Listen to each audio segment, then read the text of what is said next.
Mabuhay everyone! Welcome to another video here in my channel. Again, I'm Marnica Dico, and for today's video, we'll talk about how we're able to save 50% of our income in 2020. Well, 2020 was a crazy year for all of us.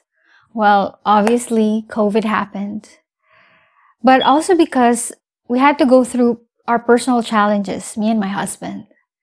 I was working a full-time job and I had to take another job on a Saturday or Sunday because on the other hand, he wasn't able to work for the first 4 months of the year because he was studying French and he had to prepare for his licensure exam last year.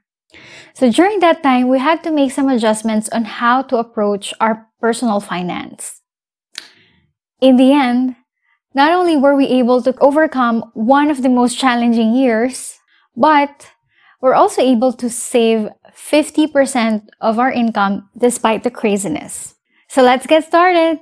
Here are 6 ways on how we were able to attain our financial goal for last year. Number 1, we set specific personal finance goals. Just a little background about us. We got married 4 years ago and we moved here in Montreal about 2.5 years ago. And in between that period, we were not really into investing. We're not investing our money. All we did was save our money into our savings accounts and we save and just maintain our frugal lifestyle. And when we started our life here, we continued saving, however, without any apparent reason or goals. We were so busy and occupied adapting and integrating our lives here in Canada. So in the beginning of 2020, we sat down and discussed on how we would like to approach our finances for the year. We watched a lot of YouTube videos about investing, we did our research, and put some of our money into investments. And as a married couple, we would like to buy a house where we could start our family in the future. In the end, aside from investing, we're able to save up our down payment on a house as one of our main goals for the year. Number 2, we finally merged our checking accounts. After 4 years of marriage, we finally did it. We merged our checking accounts. At first, we thought it was okay to continue having 2 separate checking accounts, and that was okay because we were both transparent with our finances. For the most part, it was fine. However, we came to realize that it was way more practical to maintain or to have a joint account instead of having 2 separate accounts. So in our case, we need to have at least $4,000 in each account. So that's a total of $8,000 sleeping in the bank just for us to avoid $15 to $25 of the monthly fee. So by combining 2 separate checking accounts, we're able to free the $4,000 for investing. Marriage is about teamwork. By combining your checking accounts, you're working as one, and your money is working as one towards your personal financial goal. Number 3, we held off on buying a car. When we first moved here in Montreal, we found the public transportation as efficient. Well, it's not the best, however, it works well for us. I work downtown and I would normally take the metro or the train going to the office. But when the pandemic hit, I've been working from home. And as for my husband, fortunately, he was able to land a job in a hospital about 10 to 15 minutes away. Like literally, it's 15 minutes away by walking. So this gave us an excuse not to buy a car yet. In addition, we used to get our monthly public transportation passes for $85 each. But with COVID, we just bought our daily passes when we needed to go somewhere. By holding off buying a car, we're able to save up a lot of money from gas, parking, insurance, maintenance fees, and a lot more. We saw it as a liability because we don't need it yet. Moreover, we're not ready yet to shovel tons of snow, Canadian snow.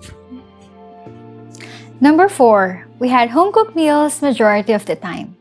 Since dining in restaurants was not allowed throughout most of the year, our only choices were home-cooked meals, delivery, or takeout.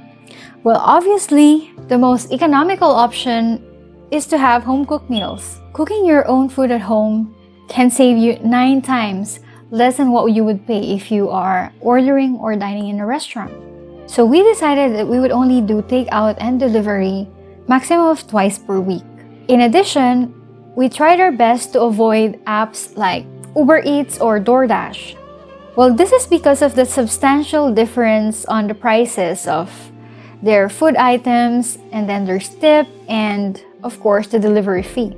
So I know it's very tempting, but when we did use Uber Eats or DoorDash, we make sure that we have promo codes, so that saves us a lot of money. Number 5, we minimize unnecessary purchases. This applies to clothes, furniture, decor, novelty items, or appliances.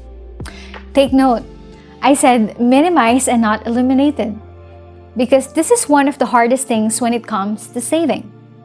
Staying at home can lead you to buying stuff just to buy something new or just for the sake of buying, especially with all the ads that we see on the internet, on social media, seeing all these influencers with their fancy clothes and bags and whatnot, and the email alerts that we receive every day reminding us that something is on sale.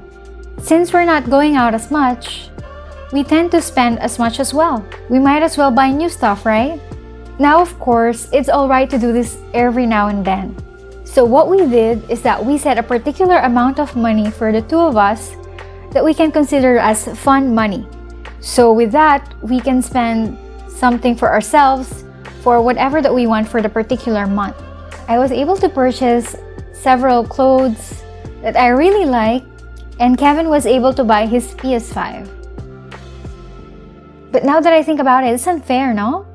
But what I'm trying to say really is that at the end of the day, by doing this, we're able to save up for bigger projects or bigger purchases in the future. Number 6.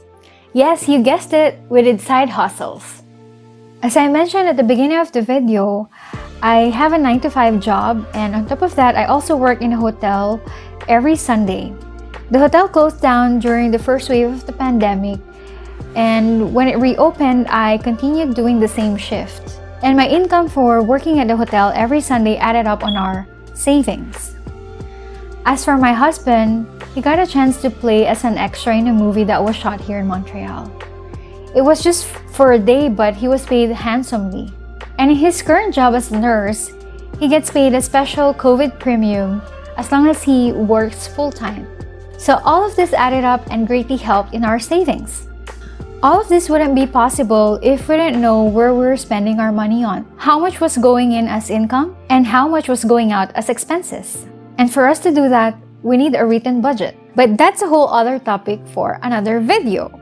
Thank you once again for watching my video up to the very end.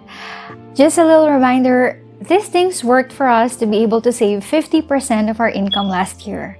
I really hope this simple video inspired you to start saving, or if you already started, I hope that you can commit to it so you can also reach your financial goals for this year.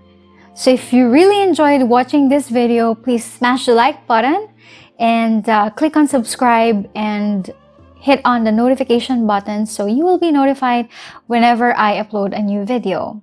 So thank you and see you next time.